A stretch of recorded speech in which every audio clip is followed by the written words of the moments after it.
Thanks, Sean, and I think we've slipped into the afternoon at this stage, so good afternoon. Firstly, thanks for the opportunity to speak to you today. Thanks to the hosts here in Maynooth and the Espon programme. I suppose, like many of us working in the public service in Ireland, we tend to wear more than one hat, and one of the hats that I wear is that I represent Ireland on the Espon Monitoring Committee. So I'm at least reasonably familiar with the Espon programme as well as the work here near at home. So what I'm going to do in the next 20 minutes or so, and please do keep me on time if I stray, is really to tell you a little bit about what are the proposals for change at the regional tier in Ireland, what's happening in practice, and then starting to look at what are both some of the challenges that we're likely to face, but also what are the opportunities. And I think both the Minister this morning and in the subsequent presentations have all actually had a number of common themes, and I hope to be able to demonstrate in the presentation that Ireland is responding to many international trends in terms of the way we're looking to move the system forward. So starting with the sort of the background, because of course the regional government reform agenda was not happening in a vacuum. The wider context in which it was happening ultimately shaped the proposals that came forward in putting people first. You know, it's obviously a very tightened public finances, and that has repercussions across the entire public service, not least the agenda in terms of reforming local government and regional government. So the buzzwords are all about now effectiveness and efficiency and so on, doing more with less, avoiding duplication, and also tackling the political reform as well as the administrative reform. But that, of course, involved a reduction in the number of organisations, cutting back on the numbers of politicians per capita and so on. And then finally, what also influenced the context of the regional government reform was also the wider context that speakers have alluded to in terms of the need to reform the planning system arising from some of the deficiencies that have emerged through the boom and trough periods. And some of the learning from that has been a very important ingredient into shaping the regional reform. So what are government proposing to do in terms of the reform agenda for the regional tier? Of course, in saying this, and I know I'm speaking to many of the converted, as Jim alluded to in his presentation, the regional tier in Ireland has always been the Cinderella of the public administration system in Ireland. We've always had a very strong central government. At different periods we've had a reasonably strong local government system, but always a very weak regional tier. And that is the political reality. So that's, in some ways, is a starting point in looking at what's now being proposed. But what the reform agenda was about: rationalisation, reduction in numbers, avoiding duplication, cutting down on the number of political representatives, trying to do more with less. So all of that has manifestations in the actual proposals as put forward. In essence, what the proposals contained in putting people first was a decision to abolish the former regional authorities the authorities at NUTS 3 level, and to reconfigure the regional assemblies at NUTS 2 level into 3 regional assemblies, and I'll come in due course to talk a little bit more about that. So having taken that decision, then you had to look at what are the functions that the regions were to perform, and what has now been decided is to combine both the role of the regional assemblies as managing authorities of structural funds programmes, to combine that now with the regional planning component. And what's most important, and I'll be stressing this a lot in my presentation, for the first time now there is the recognition that the spatial planning has to be fully integrated with the economic planning, economic development of the regions. And that is something that has been missing in the past, both in terms of the National Spatial Strategy and in the existing regional planning guidelines. There's that lack of integration between those two. So that has been faced up to square one. The last thing is that the objective of reducing numbers of politicians has also been followed through in terms of these less. Obviously, we're moving from 8 regional authorities and 2 regional assemblies down to 3 organisations, and in turn the number of political representatives on each of these regional bodies is being reduced as well. So currently there are 53 members of the Southern and Eastern Region Assembly. That will reduce down to 27 for the Southern region post 1st of January next. Now, as you probably know,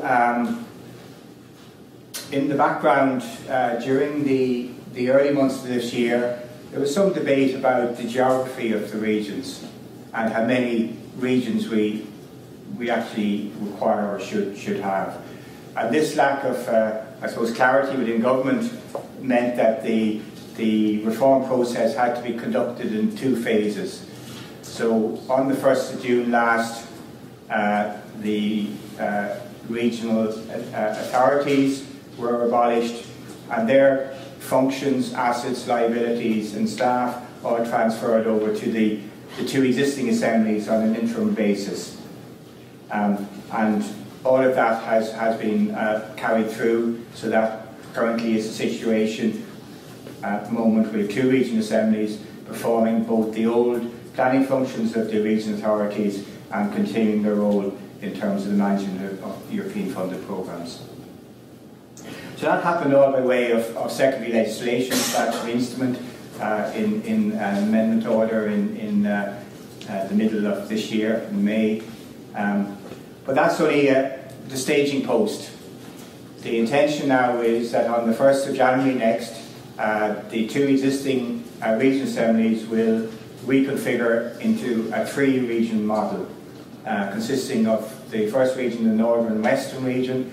So that largely is the Western region and the border region as we currently know it, with 1 or 2 exceptions, and I'll talk about this when I show you the map.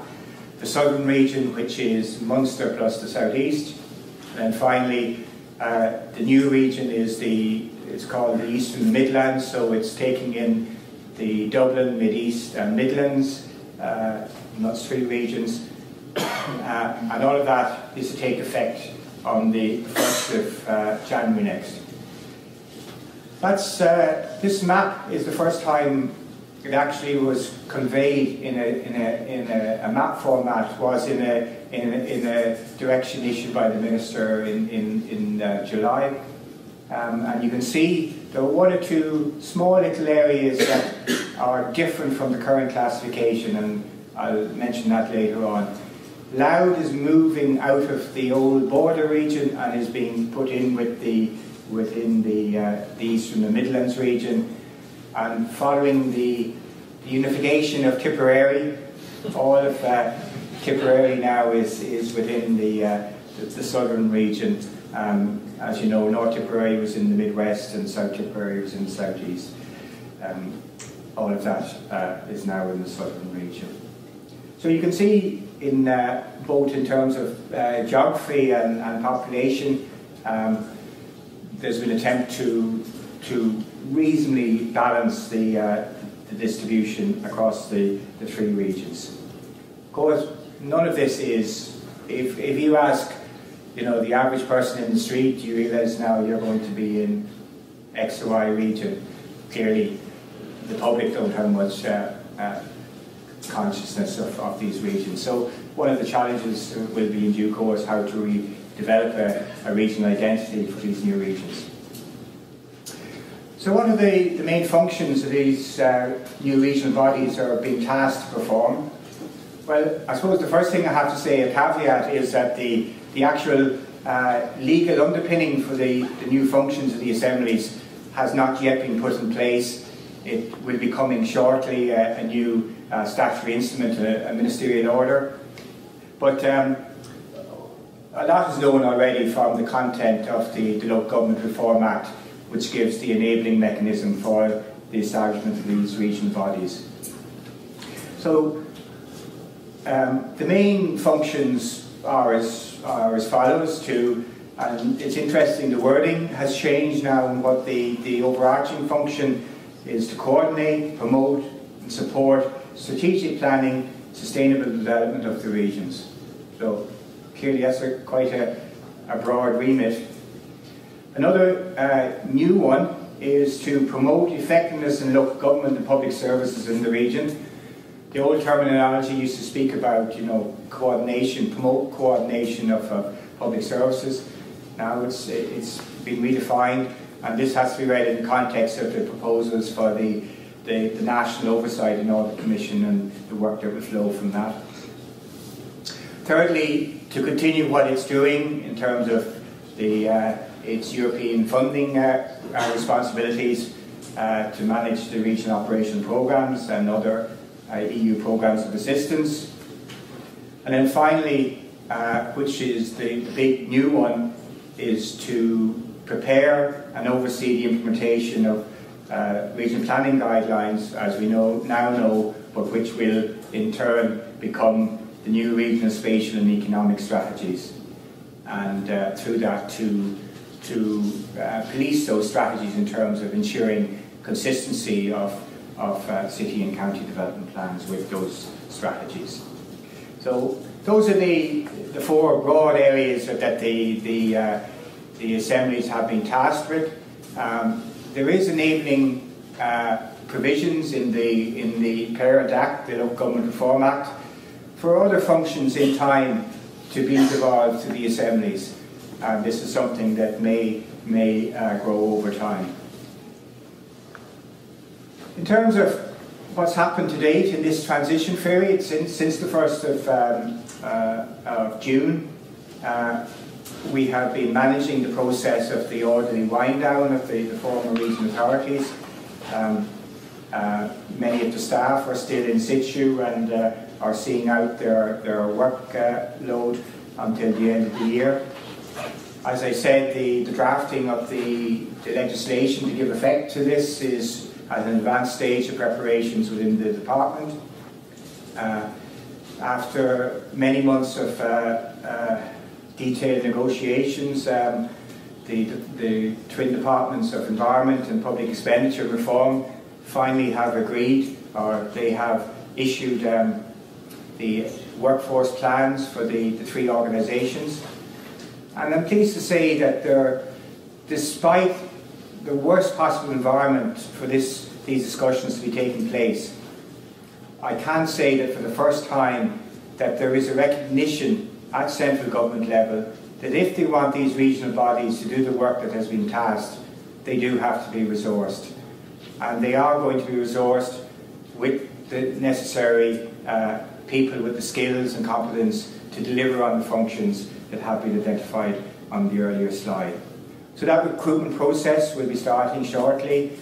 Clearly, if we're taking on new responsibilities in regional planning, economic development, the necessary planning skills, economic skills and other skills will be required to be recruited. So those of you in the audience that are in the jobs looking stage in your careers, new opportunities will be forthcoming in the new assemblies. And finally, because the Eastern region is starting from scratch in many ways, it even right down to establishing where its HQ will be and so on, finding office accommodation in the region. So that's well underway at the moment. There are implementation groups in place putting all of this ahead. So that's very quickly telling you about what the proposals are and how we're moving to do them. I think the second half of the presentation, I think in many ways, is more interesting and hopefully a little bit more thought-provoking, because what we need to start looking at is, okay, those are proposals, what will they mean in practice, what are the challenges we're going to face, and what are the opportunities, because often it's two sides of the one coin. What might be a challenge will also provide an opportunity if the challenge is faced up to. So I tried to group some of the challenges under a number of different headings. Clearly, as a manager of this change process, there are all sorts of logistical challenges, and in many ways they're the most mundane matters, and I don't propose to talk to you about that. But for me to manage that, there are all sorts of things, new organisation, new structures, new members, and all of that. There are going to be resource challenges. Of course, we battled hard for a much bigger workforce than ultimately was sanctioned by the two departments. That will have to be kept under review and, if necessary, returned to. But for now, we're getting off to a good start. But ultimately, the running of the regional assemblies is actually mainly funded by two sources: contributions from the constituent local authorities and from the European funding through our management role of European funding. So in the main, funding doesn't come from the voted expenditure in the Department of Environment. It comes from local authorities and from the European Union. There are going to be procedural challenges to be faced. We're going to have to put new structures in place, new committee systems, how statutory observations are dealt with, and so on. All of this has to be worked out. Clearly, there's a lot of political challenges, not least, it was mentioned earlier, we have a very new cohort of members of the Regional Assembly. Very few of the past members of the Assembly were returned in the recent local government elections. So there are new dynamics, new challenges there. There are new functional challenges. Clearly, this regional planning function is new to the assemblies. There's a lot of learning to be gone through, a lot of bedding down. And finally, I mentioned this issue of statistical challenges.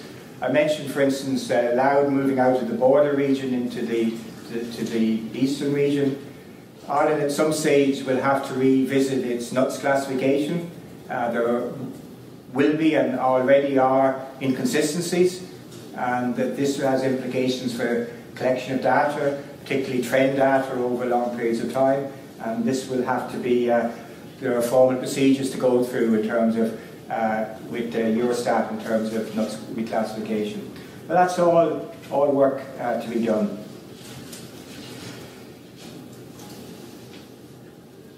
There are many external challenges to the organisation, and one of the things that I want to speak a bit more detail about is in the whole regional economic and spatial planning, because this is very much the context of today, and to speak about some of the challenges specifically in relation to developing these strategies.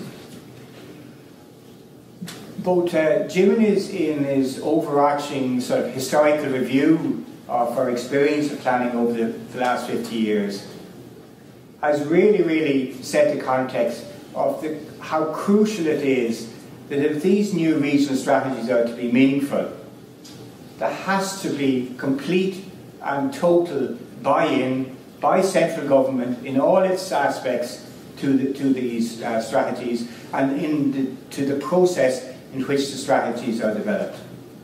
And the word that we're increasingly putting on the table is that ultimately these regional economic and spatial strategies will have to be co-production. So that no longer can we simply, one doing its own thing, they have to be worked up together, whereby each of the partners to the co-production commit to the process, commit to the strategies, commit to investment plans, commit to monitoring and evaluation, and so on. Because clearly that's what has been missing in both the current NSS and the current regional planning guidelines. So that is a huge challenge. It's not something historically we're good at, but if we don't do it, we will fail again. So that's the really key challenge that I want to without today. Obviously, there's a lot of learning in this. There are many people in the room who have knowledge of past efforts. There are many people in the room who can bring some international experience to this. So we will be seeking to utilise the experience both internationally and nationally, and to work with the new team that the Assemblies will be putting in place. So the Assemblies will have a cohort of high-level, competent, professional planners, professional economists to do this work. So the foundations are being put in place, and the challenge is to see can we make it happen and make it work. Some of the other challenges in this regional planning sphere. Parallel with this process at a regional level, there are new structures being put in place at the county, city or county level, including the new function of preparing local economic and community plans. And there's an importance that both that process and the regional economic and spatial planning process are worked to a mutual benefit. So we have to provide the regional context. We will use some of the building blocks of the county to help to inform the preparation of the regional strategies. I'm getting a 2-minute warning here, so I have to talk about some of the challenges. So I'll leave the other two behind. But the last one there, we will be doing our damnedest to try to get increased regional thinking at the table at central government level.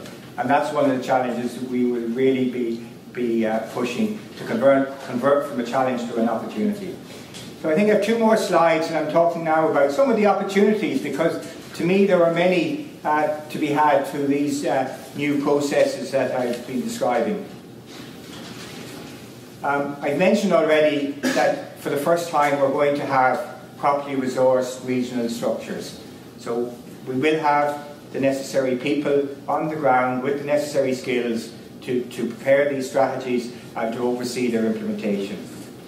And through this, if it works properly, there will be a much greater regional input into national policy formulation, because they will have been party to the co-production.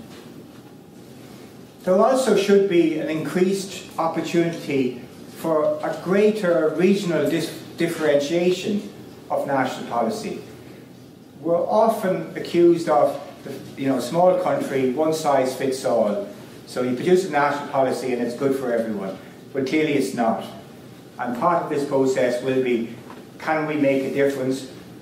These new ideas of smart specialisation, increased emphasis on placemaking and so on, these should impact on the way these strategies are developed. Third opportunity we feel is very strongly that while the idea of the NSS in terms of the gateways and the hubs and so on, theoretically it was sound, but it wasn't backed up with a whole of government approach to its effectiveness and implementation. And our work on the Gateways Development Index has demonstrated that radical improvements are needed if it's to be meaningful. And so the big challenge and opportunity for the new strategies is, can we make our cities more effective as drivers of the regional economy? We heard also about the moves afoot in the planning bills coming forward in terms of planning regulation and so on. I think now, maybe after the horse is bolted, but at least now, before the next upswing in the volume of construction activity, there is already a much better developed sense of integrated planning, a planning hierarchy, core strategies and so on. All of that will be reinforced with the new regional strategies, and I think there should be a much better enforcement context in the years ahead. And finally, I think we're going to build capacity at the regional level, which has been missing up to now. And this hopefully will ensure that the regional tier will play a much more proactive role in influencing central government in all its organs in terms of their national policy formulation in the years ahead. So I hope I've been both pragmatic and upbeat in my presentation. I think there are many challenges we face, but equally many opportunities. And if we grasp them, there is a very strong future for regional economic and spatial planning in this country. Thank you very much.